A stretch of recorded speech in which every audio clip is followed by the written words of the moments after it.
Hi there. Today I wanted to talk with you a little bit about shoulder mechanics because I see a lot of people doing things that they think are helping themselves and they are actually likely hindering. So I posted a couple months ago a link with my son, a video with my son demonstrating how the shoulder blades, when the arm moves into flexion, how the shoulder blades move on the rib cage in what's known as upward rotation. So the scapula kind of fans away from the spine, the bottom inferior tip, and out towards the armpit edge. And that if we keep cueing shoulders down, pull the shoulders down the back when our arms are up overhead, we're kind of working against what our natural mechanics are. And it can lead to a whole host of problems that ought not be there. Another thing that we kind of do, I think, unintentionally is this notion of our posture and wanting to be have a tall, straight spine, when in actuality our spine is not straight at all, and nor is it meant to be. So what I want to show you here is a little video, and this is demonstrating shoulder abduction, but this is the thoracic spine, and I want you to notice the shape of it.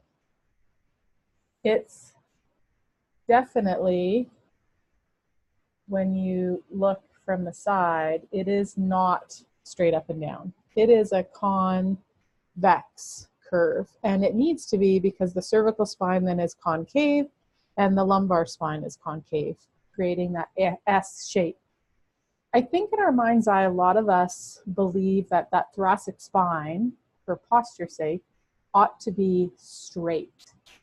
And we monkey with our shoulder mechanics as a result of it, doing a disservice to lots of relationships in the body. So I want to show you the shape here of that thoracic spine again. This is a view from the side of the body, and it is not straight, it is curved. This is the bottom of the rib cage and the top of the thorax here, and it is arched. Okay, what happens when we continually, and I'm showing shoulder abduction here, pull the shoulder blades back in a way to present upright or quote unquote good posture. This is showing the serratus anterior muscle. And when I adduct the scapula and pull it back towards my spine, you see how those tissues have to lengthen. And they eccentrically contract. What becomes interesting is they attach to all of these ribs.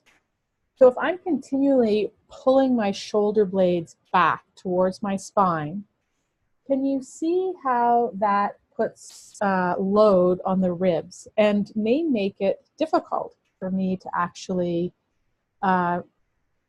allow for breathing to occur, because there's this force that's being placed on the rib cage, making it harder for my lungs to move my ribs on inflation and deflation. The other thing that becomes quite interesting is this pec minor here. And that when we adduct the scapula and pull them back, can you see how that pec minor gets long? So if I'm continually pulling back, I'm locking that pec minor in a lengthened position. The reason that becomes problematic is often that will feel tight, but it doesn't need to be stretched. It's actually too long to begin with. What actually needs to happen is that muscle needs to be loaded, and we need to learn how to concentrically contract it again. So what happens is the serratus anterior and the pec minor get locked in a long position, which monkeys with the mechanics of our breathing, because it compresses the ribs, makes it hard for the ribs to move in a manner that they need to move when the lungs inflate. Okay? And the other thing that happens is when this pulls back, can you see what happens with the position of the collarbone? So when the scapula gets pulled back, it's forward now. When it's abducted and pulled back, do you see how the scapula elevates?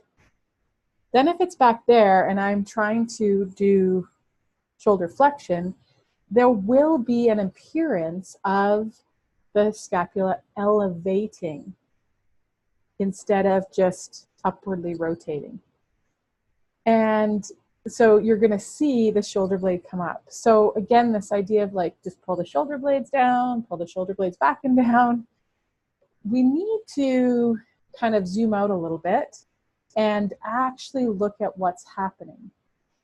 If you're somebody that has habitually pulled the shoulders back or tried to straighten that thoracic spine or even curve it the other direction, there's a whole host of the stuff that happens in the body. Our muscular geometry changes, our ability to generate force and transfer force to the body changes, and it can all be changed back. And I want you to just consider these relationships and consider the things you may have been doing to try to solve a problem or issue that you have. And seeing this, it might make sense why they haven't worked. So if you're somebody that pulls the shoulders back and down, the sample bit that I recorded this month can be super helpful, because what it does is it does this shoulder abduction, but by way of moving the thorax. Because that way I can start to trick the brain and actually feel tension in those tissues that have been overstretched or over lengthened. And then they start to learn how to shorten or concentrically contract again. I hope that that is helpful, and definitely try the movement out. I've recorded two, one that requires you to get to the floor and one that doesn't require you to get to the floor. And if you've got any questions, please, please, please reach out. I'm Dawn, and you can reach me at dawn@bitbybitbodyworks.com. Bye for now.